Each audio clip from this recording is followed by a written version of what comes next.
ভাঙচুর অগ্নিসংযোগের 3 দিন পর ধানমন্ডি 32 নম্বর পরিদর্শনে গিয়েছেন। আসলে অবর্ণনীয় এবং এই ক্ষয়ক্ষতি পুষিয়ে নেওয়ার জন্য আর কতদিন লাগবে আমি জানি না। শেখ হাসিনার চাওয়া অনুযায়ী ঘটনা ঘটে নাই।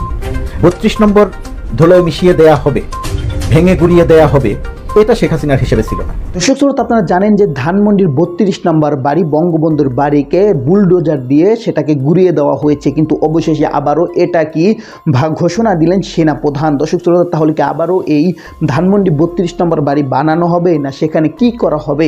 দর্শক, আজকে ভিডিওটি খুবই ইম্পর্টেন্ট ভিডিও, যার কারণে সম্পূর্ণ ভিডিওটা না টেনে দেখতে চেষ্টা করবেন। তো কথা না বলে চলুন আমরা ভিডিও মূল আলোচনা চলে যাই। ভিডিও মূল আলোচনা চলে যাওয়ার আগে আপনার কাছে আমার ছোটো করে একটু অনুরোধ, আপনি প্রত্যেক মুহূর্তের আপডেট পেতে চাইলে অবশ্যই চ্যানেলটি সাবস্ক্রাইব করে দেবেন এবং পাশে থাকা বেল আইকনটি ক্লিক করে দেবেন, তাহলে প্রত্যেক মুহূর্তের আপডেটগুলো সবারই পৌঁছবে আপনার কাছে। দর্শক, কথা না বলে চলুন আসলে ঘটনাটি তাহলে বিস্তারিত দেখে আসি। শেখ হাসিনার চাওয়া ছিল যে শেখ হাসিনা এসে বক্তব্য রাখবেন, মানুষকে উত্ত্যক্ত করবেন। শেখ হাসিনার ওই যে নারী পুরুষ একদল যাদেরকে মাঠে নামিয়েছেন, নারী নিপীড়কদের মাঠে নামিয়েছেন, তাদেরকে দিয়ে মানুষকে উত্ত্যক্ত করাবেন এবং ছাত্র জনতা, দেশের মানুষ বা তার প্রতিপক্ষ রাজনৈতিক দলের নেতাকর্মীরা আওয়ামী লীগের তৃণমূল পর্যায়ের নেতাকর্মীদের উপরে আক্রমণ করবে, তাদেরকে নিপীড়ন করবে, তাদেরকে ঘরবাড়ি ছাড়া করবে, তাদের ঘরবাড়িতে আগুন লাগিয়ে দেবে। এটা ছিল শেখ হাসিনার চাওয়া। বাস্তবে ঘটল কি? বাস্তবে শেখ হাসিনার চাওয়া অনুযায়ী ঘটনা ঘটে নাই।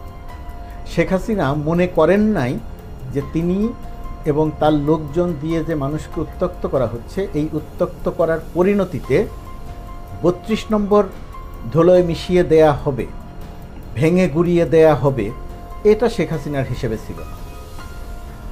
32 নম্বরে আক্রমণ হয়েছে, ভেঙে গুড়িয়ে দেয়া হচ্ছে, এখনও পুরোটা না হলেও ভেঙে গুড়িয়ে দেয়া হচ্ছে।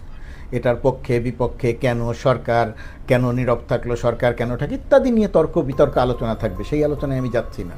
বাস্তবে যা ঘটেছে সেটার কথা বলছি। শেখ হাসিনা ভাবেন নাই যে 32 নম্বরের বাড়ি এইভাবে ভেঙে গুড়িয়ে দেয়া হবে। শেখ হাসিনা ভাবেন নাই যে তার নিজের যে বাড়ি, তার স্বামীর নামে যে বাড়ি সুধা সদন, এই বাড়িটি এইভাবে ভাঙা হবে, এইভাবে আগুন দিয়ে জ্বালিয়ে পুড়িয়ে দেয়া হবে। বাস্তবে শেখ হাসিনার উপরে আঘাতটা সরাসরি এসেছে। আর শেখ হাসিনার চাওয়া ছিল আঘাতটা আসবে আওয়ামী লীগের নেতাকর্মীদের উপরে, কিন্তু সাধারণ তৃণমূল পর্যায়ের নেতাকর্মীদের উপরে আক্রমণটা আসেনি। আক্রমণটা এসেছে সরাসরি শেখ হাসিনার উপরে, 32 নম্বর বাড়ির উপরে, যেটা শেখ হাসিনার হিসেবে মেলে নাই। এর বাইরে আওয়ামী লীগের, অর্থাৎ শেখ হাসিনার সঙ্গে যারা পালিয়েছে এবং কেউ কারাগারে আছে, আওয়ামী লীগের নেতাদের উপরে আক্রমণটা হচ্ছে। আমি জানি না কতজনের উপরে এই আক্রমণটা হবে এবং কতজনের উপরে গিয়ে সেটা থামবে। বিভিন্ন জায়গাতে, দেশের বিভিন্ন জায়গাতে আওয়ামী লীগের যারা ক্ষমতায় থাকাকালীন শেখ হাসিনার সবচেয়ে কাছের ছিল, সবচেয়ে বেশি মানুষকে নিপীড়ন নির্যাতন করেছে, মানুষের ঘর বাড়ি ছাড়া করেছে, গুম করেছে শেখ হাসিনার নির্দেশ অনুযায়ী, সেই সমস্ত এবং লুট করেছে, সেই সমস্ত অনেক নেতার বাড়ি ইতিমধ্যেই আক্রান্ত হয়েছে। এটা যদি আক্রান্ত হয় শেখ হাসিনার কিছু যায় আসে না, তাদের বাড়িতে আক্রমণ হলে শেখ হাসিনার লাভ। শেখ হাসিনা চায় আওয়ামী লীগের নেতা কর্মীদের উপরে আক্রমণ হবে এবং সেটার ছবি দেশে এবং বিদেশে প্রকাশিত হবে এবং শেখ হাসিনা রাজনীতি করতে সুবিধা পাবে যে এই দেখো বাংলাদেশে অরাজকতা চলছে।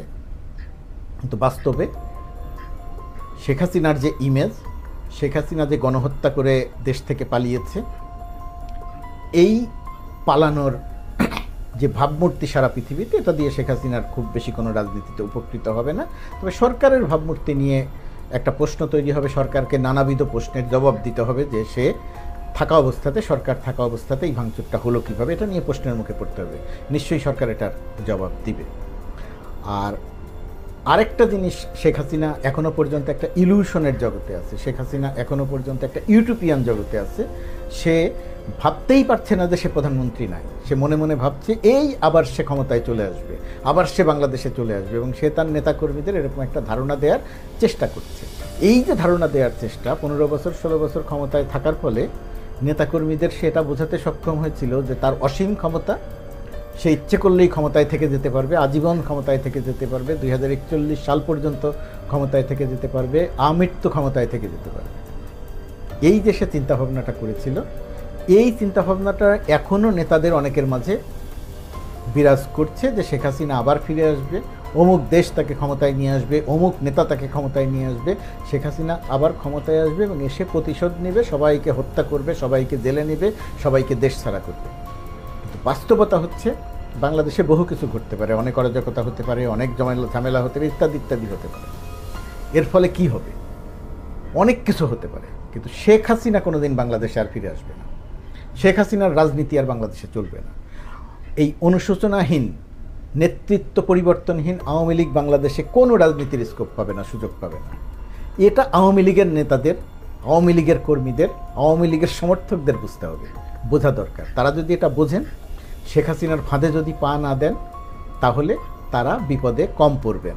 আর তারা যদি শেখ হাসিনার ফাঁদে পাড়া দেন, তাহলে তাদের জন্য বিপদ, আরও বড় বিপদ অপেক্ষা করছে। শেখ হাসিনার চালাকিটা খেয়াল করে দেখেন। আমি আছি, যত দূরেই থাকি না কেন, আগে বলতো কি সীমান্তের কাছেই আছি, চট করে ঢুকে পড়বার, এখন কি বলে আমি আছি, যত দূরেই থাকি না কেন আমি আপনাদের সাথে আছি। ভণ্ডামির একটা সীমা থাকা দরকার। বোনকে নিয়ে পালিয়ে এখন বলে যে আমি যত দূরেই থাকি না কেন আপনাদের সাথে আছি, আমার মন পড়ে আছে এইখানে।